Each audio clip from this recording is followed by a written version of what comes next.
Freedom వేరుశనగ నూనెతో వంటింటి ఊరగాయలకు మన ఊరి రుచిని తెచ్చేద్దాం. నమస్తే, నేను Keshav. Welcome to Suman TV.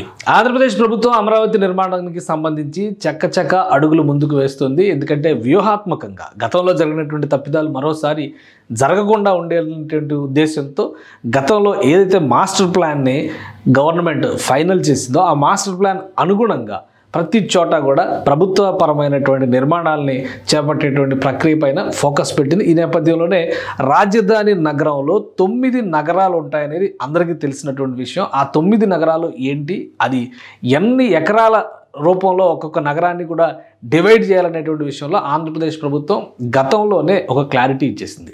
ఇప్పుడు తాజాగా ఎందుకంటే అడ్మినిస్ట్రేషన్కి సంబంధించి పరిపాలనా భవనాలు, అసెంబ్లీ కానీ, సెక్రటేరియట్ కానీ వీటికి సంబంధించినటువంటి పరిపాలనా నగరంలో ఆల్రెడీ నిర్మాణ పరంపరని గతంలోనే ప్రభుత్వం ప్రారంభించింది. అలానే జ్యుడిషియరీ నగరానికి సంబంధించి అక్కడ కోర్టు భవనాల నిర్మాణాన్ని జ్యుడిషియరీ అధికారులు, ముఖ్యంగా జడ్జీల భవన సముదాయాల నిర్మాణాలను కూడా రాష్ట్ర ప్రభుత్వం చేపట్టింది.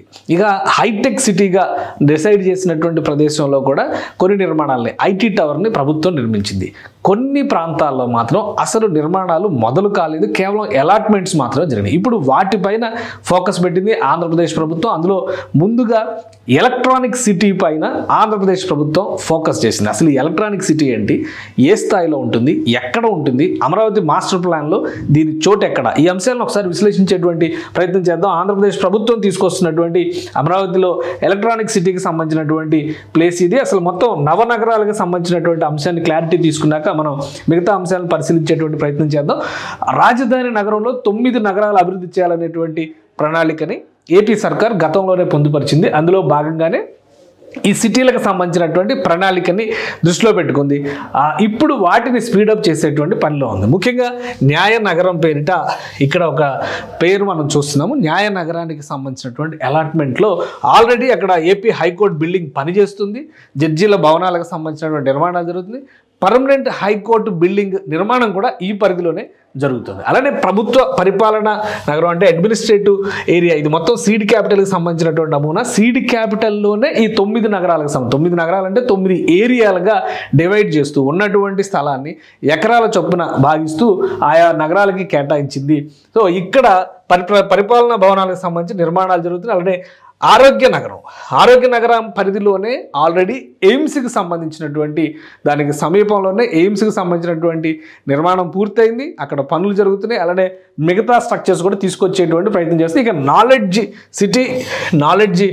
సిటీ ఒకటి, ఎలక్ట్రానిక్ సిటీ ఒకటి, మీడియా సిటీ ఒకటి, క్రీడల నగరం, ఆర్థిక నగరం, పర్యాటక నగరం, ఇవి మిగిలినటువంటి నగరాలు. వీటికి సంబంధించి మొదటి దఫాగా ఇప్పుడు ఎలక్ట్రానిక్ సిటీలో ఏమేమి నిర్మాణాలంటే గతంలో ఏమేమి డిస్కస్ చేశారు, పెండింగ్లో ఏమేమి ఉన్నాయి, వాటికి సంబంధించినటువంటి ఫోకస్ని ఇప్పుడు ఆంధ్రప్రదేశ్ ప్రభుత్వం డిసైడ్ చేసింది. ఈ ఎలక్ట్రానిక్ సిటీకి సంబంధించినటువంటి నిర్మాణాల కోసం 6582 ఎకరాలని ఏపీ గవర్నమెంట్ కేటాయించింది. ఆ నోటిఫై చేసినటువంటి ఏరియాలోనే గతంలో జగన్మోహన్ రెడ్డి ప్రభుత్వం ఉన్నటువంటి సందర్భంలో పేదలకు ఇల్లు ఇచ్చేటువంటి క్రమంలో ఈ సర్వే నంబర్స్ పరిధిలో ఉన్నటువంటి ప్రాంతాల్లో కూడా భూముల్ని ఇళ్ల కేటాయింపు కోసం ఉపయోగించాలనేటువంటి చర్చ జరిగింది. అయితే ఇవేవి కూడా పూర్తి స్థాయిలో అమల్లోకి రాలేదు. ఈ నేపథ్యంలో ఇప్పుడు ఎలక్ట్రానిక్ సిటీలో కొత్తగా నిర్మాణాలు చేపట్టేందుకు కావాల్సినటువంటి ప్రయత్నాలని ఆంధ్రప్రదేశ్ ప్రభుత్వం ముమ్మరం చేసింది. ఎలక్ట్రానిక్ సిటీకి సంబంధించి మాస్టర్ ప్లాన్లోనే ముందుగానే ప్రణాళికని ఇది ఒక్కొక్క కలర్ ఒక్కొక్క నగరంగా డిఫైన్ చేస్తూ చూపించినటువంటిది. ఇందులో అతిపెద్దది టూరిజం నగరం కింద రాబోతుంది. టూరిజం నగరాన్ని విస్తారమైనటువంటి స్థాయిలో తీసుకురావడం ద్వారా ఇక్కడ కృష్ణా తీరంలో మొత్తం కూడా పర్యాటకంగా అభివృద్ధి చేయాలని భావిస్తున్నారు. ఇటీవలే మనం అబ్జర్వ్ చేస్తే కనుక ఇక్కడ క్రీడల నగరం చూస్తున్నాం. పర్యాటక నగరం అంటే ఈ ఏరియా మొత్తం కూడా పర్యాటక నగరం కింద డెవలప్ చేస్తున్నారు. అలాగే క్రీడల నగరం కపిల్ దేవ్తో ఆంధ్రప్రదేశ్ ప్రభుత్వానికి క్రీడా సలహాదారుగా నియమించుకోవాలనేటువంటి ఆలోచన, బ్రాండ్ అంబాసిడర్ కింద ఏపీ గవర్నమెంట్ కపిల్ దేవ్ను ఉపయోగించుకోవాలనుకుంటుంది. ఈ క్రమంలోనే ఈ పరిసర ప్రాంతాల్లోనే గోల్ఫ్ కోర్స్ కానీ, అలానే ఇంటర్నేషనల్ స్టాండర్డ్స్ ఉన్నటువంటి స్పోర్టింగ్ ఇన్ఫ్రాస్ట్రక్చర్ని డెవలప్ చేయాలనేటువంటి ప్రయత్నాలు ఆంధ్రప్రదేశ్ ప్రభుత్వం చేస్తుంది. అలానే ఈ కోసం ఉన్నటువంటి ఎలక్ట్రానిక్ సిటీలో ఇప్పుడు మాస్టర్ ప్లాన్ పరంగా చూస్తే కనుక ఇది మంగళగిరికి అతి సమీపంలో వచ్చేటువంటి ప్రదేశం అవుతుంది. సో ఇక్కడ డెవలప్ చేయాలనేటువంటి ఆలోచనతో ఉంది ఆంధ్రప్రదేశ్ ప్రభుత్వం. దీనికి సంబంధించి ఇప్పటికే కొంత వర్కౌట్ చేసింది.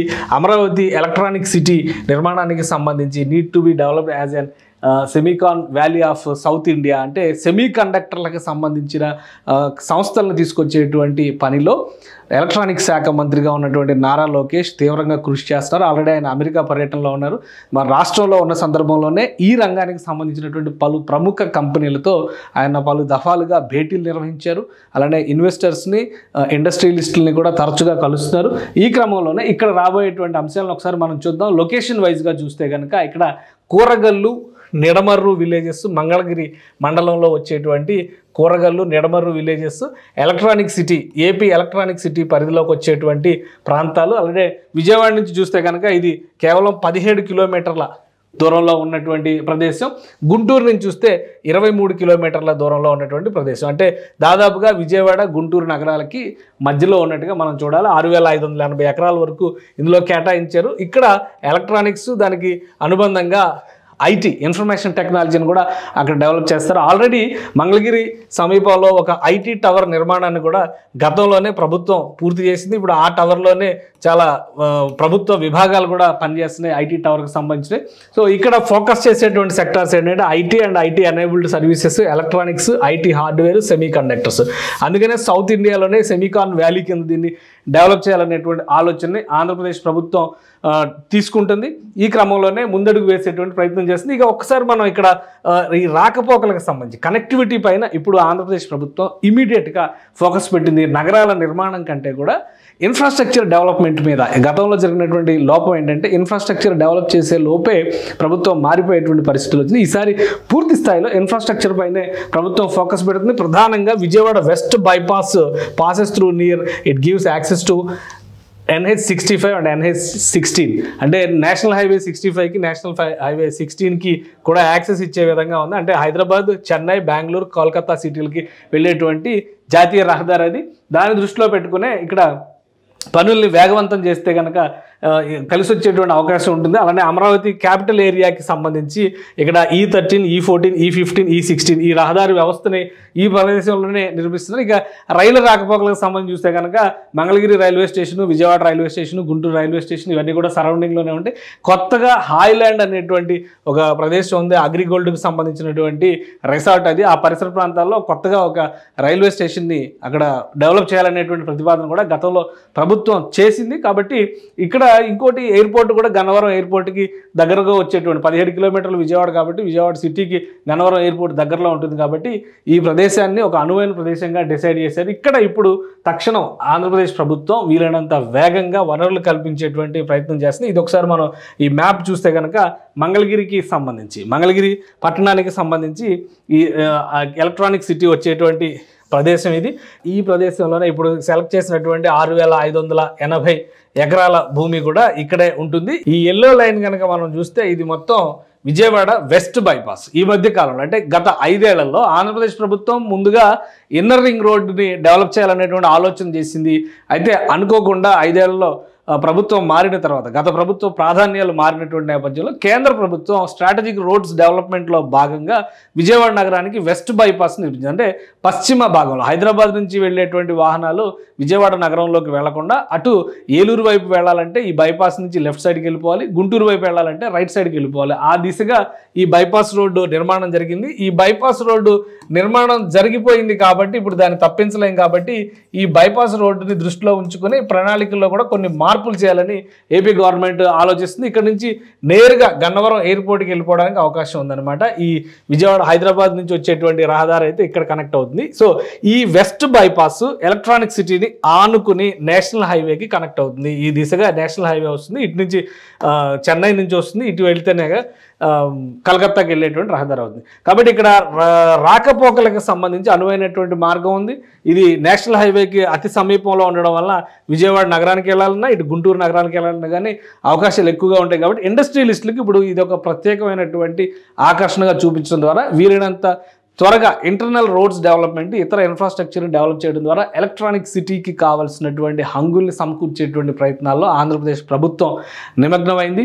ఇప్పుడు మంగళగిరి మండలం పరిధిలోకి వచ్చేటువంటి ఈ ప్రదేశం మొత్తాన్ని కూడా ఇన్ఫ్రాస్ట్రక్చర్తో పాటు పెద్ద పెద్ద కంపెనీలని ఏ విధంగా తీసుకురావాలి, వాటికి కల్పించాల్సినటువంటి వనరులు ఏంటి అనే అంశంపైన ఫోకస్ పెట్టింది. అమరావతిలో నిర్మాణాలకు సంబంధించినటువంటి శంకుస్థాపనలు జరిగేటువంటి క్రమంలో ప్రతి నగరంలో కూడా 9 ప్రతిపాదిత నగరాల్లో కూడా ఒక్కొక్క ప్రభుత్వ కార్యాలయాలు కావచ్చు, ప్రభుత్వానికి సంబంధించినటువంటి నిర్మాణాలు కావచ్చు, వాటికి భూమి పూజలు చేయడం ద్వారా ఏకకాలంలో ఈ పనులన్నీ ప్రారంభించే దిశగా ఆంధ్రప్రదేశ్ ప్రభుత్వం కృషి చేస్తున్నట్టుగా ఒక సమాచారం ఉంది. అంటే డిసెంబరు జనవరి నెలల్లో ఈ ప్రదేశాల్లో ముఖ్యంగా రోడ్ల డెవలప్మెంట్కి సంబంధించిన భూమి పూజలతో పాటు ప్రభుత్వ భవనాల నిర్మాణాలకు సంబంధించినటువంటి భూమి పూజలు కూడా జరిగే అవకాశాలు పుష్కలంగా ఉన్నాయి. సో అతి త్వరలో మంగళగిరికి అతి సమీపంలో ఎలక్ట్రానిక్ సిటీని ఆంధ్రప్రదేశ్ ప్రభుత్వం నిర్మించబోతుంది. దీనికి కావాల్సినటువంటి అంతర్గత కసరత్తు మొత్తం కూడా ఇప్పుడు జోరందుకున్నట్టుగా తెలుస్తోంది. సుమన్ టీవీలో మీ పర్సనల్ అండ్ బిజినెస్ ప్రమోషన్స్ కోసం కింది నెంబర్కి కాంటాక్ట్ చేయండి.